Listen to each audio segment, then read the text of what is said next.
오늘은 계속해서 중세교회의 부패에 대해서 간단하게 정리해서 말씀을 드리도록 하겠습니다. 중세교회는 로마 카톨릭이 지배하던 시대였습니다. 예수님 사후 예수님의 제자들, 특히 베드로, 야고보 등을 통하여 태동된 교회는 이후 로마 제국으로부터 많은 박해를 받으면서 해산되거나 지하교회의 카타콤으로 숨게 되는데요. AD 313년 그 유명한 밀라노 칙령으로 컨스탄틴 대제가 로마 제국에서 그 기독교를 공인합니다. 그래서 이 기독교가 공인될 때까지는 탄압을 받게 됩니다. 그렇지만은 예수 그리스도의 복음과 진리는 지속적으로 전파되어서 기독교가 매우 확산되는 이런 상황으로 가게 됩니다. 상식적으로 이 로마 제국 시대의 언어는 이 말은 그리스어로 통일되어 있었습니다. 그리스어는 헬라어입니다. 그래서 그리스어로 통일되어 있어서 제국 어디를 가도 그리스어가 통용됩니다. 그러나 라틴어는 일부 지배청에서만 사용하는 언어일 뿐 일반 민중들, 일반 시민들은, 일반 백성들은 라틴어를 잘 몰랐던 것입니다.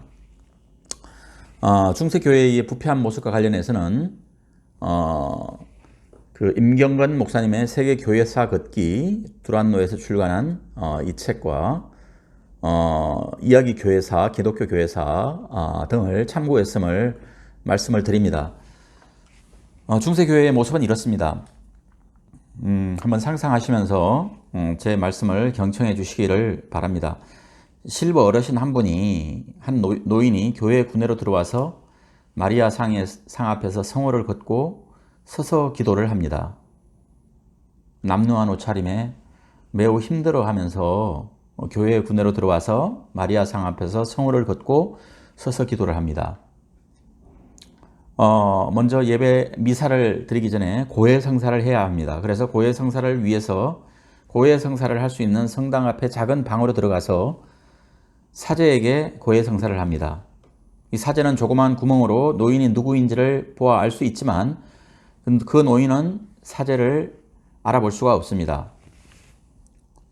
사제는 노인의 죄를 다 듣고 고해성사를 다 듣고 어떤 벌을 줄 것인지를 결정하고 당신 죄에 대해서는 현금은 얼마, 금식은 며칠 하면서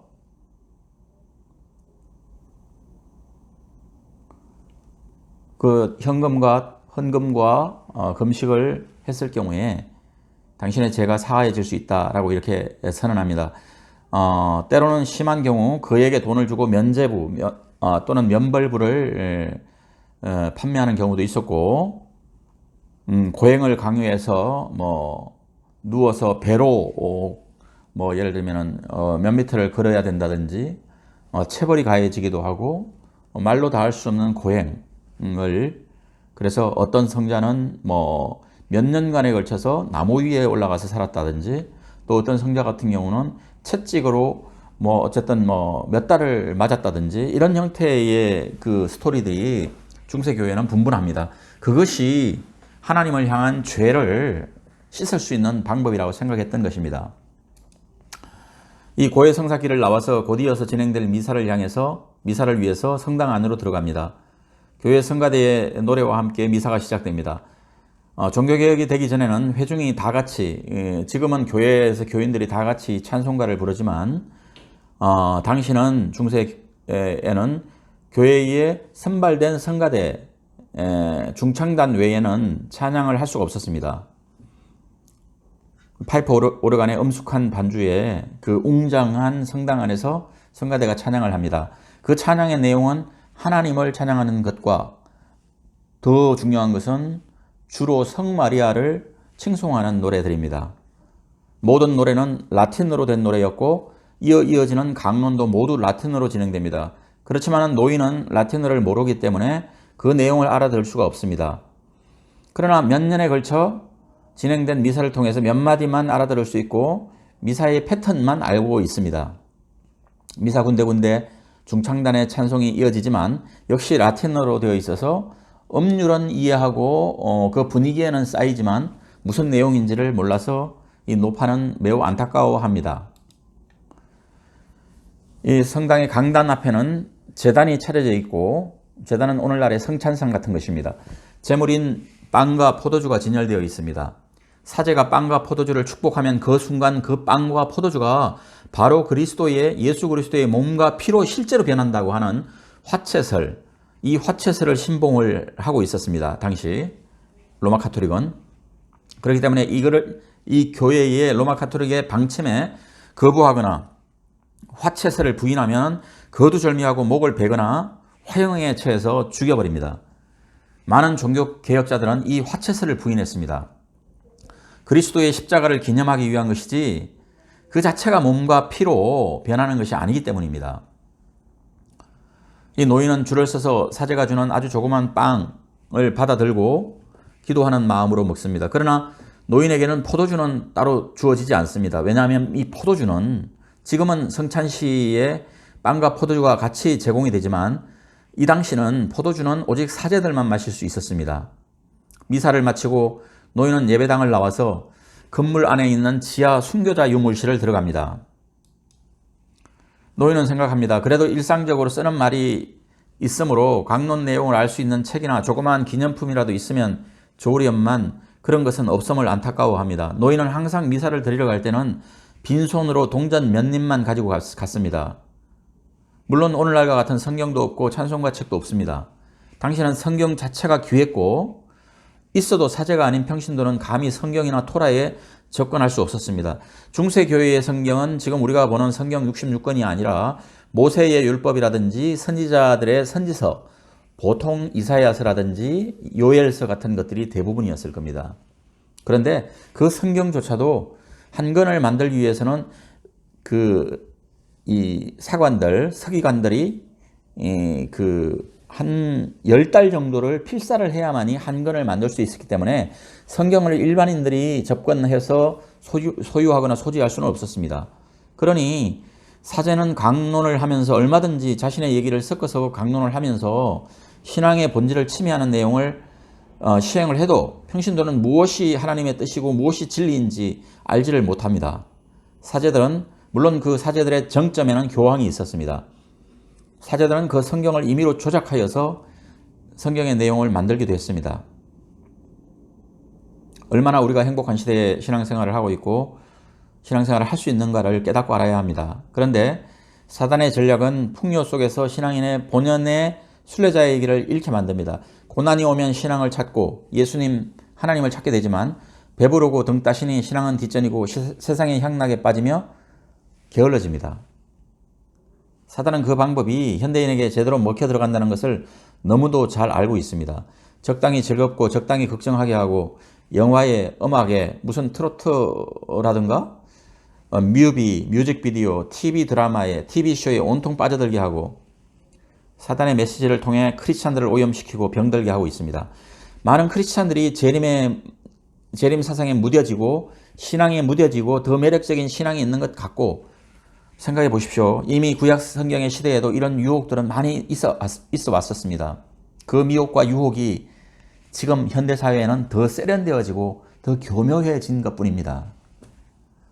어쨌든 계속해서 다시 중세 교회로 가보겠습니다. 그 노인이 내려간 그곳 성당 지하실에는 몇 년 전 돌아가신 성당 주교님의 사체, 시신이 방부 처리되어서 무덤이 조성되어 있고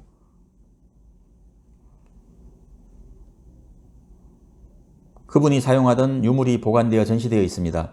이것저것 많은 유물이 먼지가 쌓인 채 보관되어 있고 그 냄새도 그리 유쾌하지는 않습니다. 그 노인은 돌아가신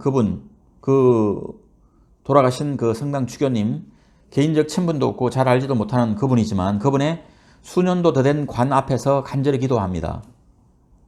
그분의 유물에 손을 대고 기도하면 자신의 기도가 더 잘 이루어질 것이라고 수도 없이 들어왔던 터라 그러고 싶었지만 연로한 몸이 말을 잘 듣지 않아서 포기합니다. 노인은 교회에 가지 않고 미사를 빼먹으면 하나님으로부터 벌을 받을 수도 있기 때문에 그리고 그렇게 배워왔기 때문에 힘든 노고를 이끌고서라도 성당 미사를 다녀와서 참 다행이라는 생각을 하면서 이제 죽음을 준비합니다. 죽음을 맞이할 정도로 너무 힘들게 걸어왔던 미사길이었습니다. 이제 죽음을 맞이하기 위해서 이제 종유성사라는 것을 예약을 합니다. 아주 어렵게 예약을 합니다. 종유성사란 죽기 전에 사제로부터 기름을 바르며 세례를 받는 것인데, 이 종유성사를 받으면 천국에 빨리 갈 수 있다, 이렇게 배워왔고 가르치고 있습니다. 물론 이 경우에도 많은 적지 않은 돈이 들어갑니다. 중세의 많은 사람들은 이와 같은 믿음을 가지고 신앙생활을 했습니다.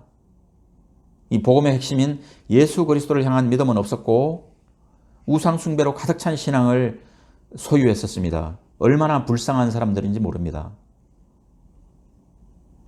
다시 한번 말씀드립니다. 제가 지금 구성한 것들은 여러 교회사, 특히 세계교회사 임경건 목사님의 서적을 참고해서 인용하고 재구성했다는 것을 말씀드립니다.